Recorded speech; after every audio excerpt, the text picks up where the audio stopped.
So now we're going to do rosettes. Rosettes, it's my favorite piping technique.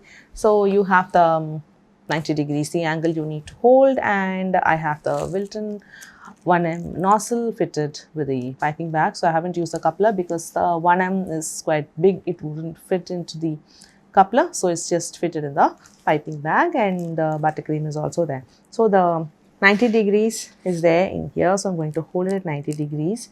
So it's going to be a star first piped out, and go to the right, keep squishing, and then take one turn and come all the way down. Keep it as closed as possible. Stop here and stop squishing, and then move the piping bag in a circle movement. The movement is going to be circle. And to be a little more specific about the movement, I'm just going to talk about the clock and the hour hand. So I'm going to make a star in the center. Move to 3 o'clock. That is the right side. Move to 3 o'clock. Go all the way till 12, 9, 6, and come back to 3 o'clock. And as you come to 3 o'clock, stop the pressure, but do not move your hand up.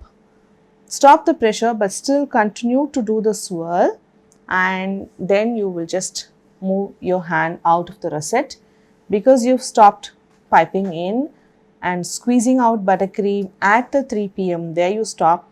The buttercream will not flow.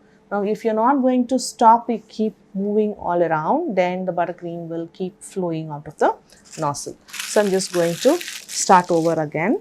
Make a star. Go to right 3 p.m. Now come all the way till 12, and goes to 9, goes to 6, comes to 3.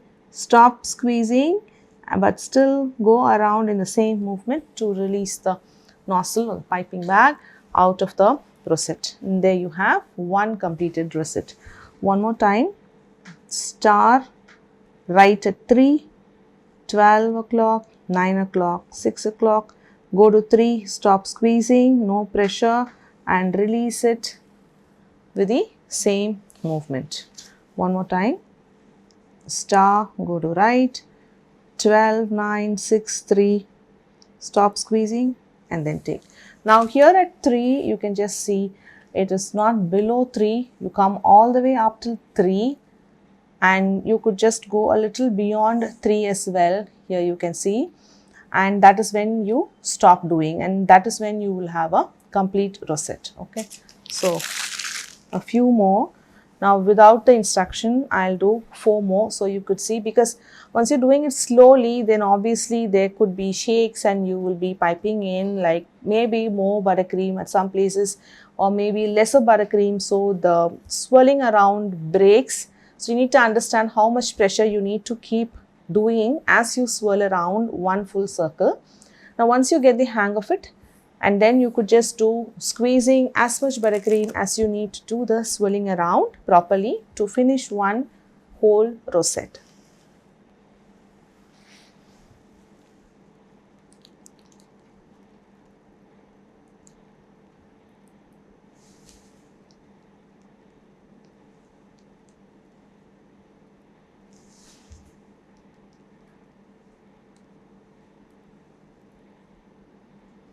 The other important thing you would have noticed, and then but I skipped telling it, which is as you're swirling around, you have to lift your hand and then do the swirl around. You cannot be in the same position or close to the surface you are piping, and if you do that, then the volume or the height in which the rosettes are being piped, it wouldn't be lifted up like that, and it wouldn't look like a flower.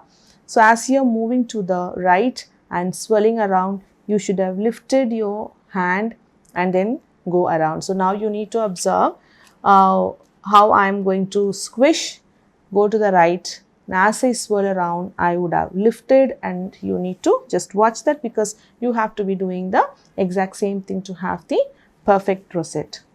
A star, go to the right, lift already, swirl around, let the frosting flow for the rosette, stop at 3, stop squeezing, and then just remove, and that is when you will have the 3D rosette popping out, else it is going to be quite flat. I will just do one more here, the one that you're not supposed to do, which is if you do not lift and then go around. Now how is it going to look?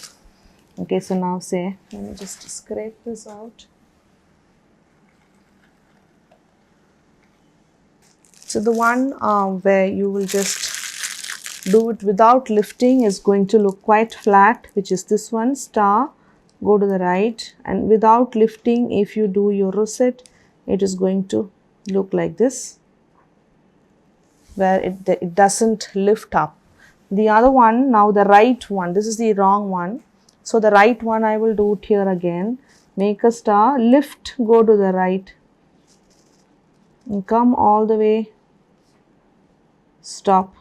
So you can just see the difference between both of them. Okay, so how the flat one looks and how the one that has been lifted up looks. And so this is really good, and you see the difference of how it is going to be if you're going to lift and then do the rosette.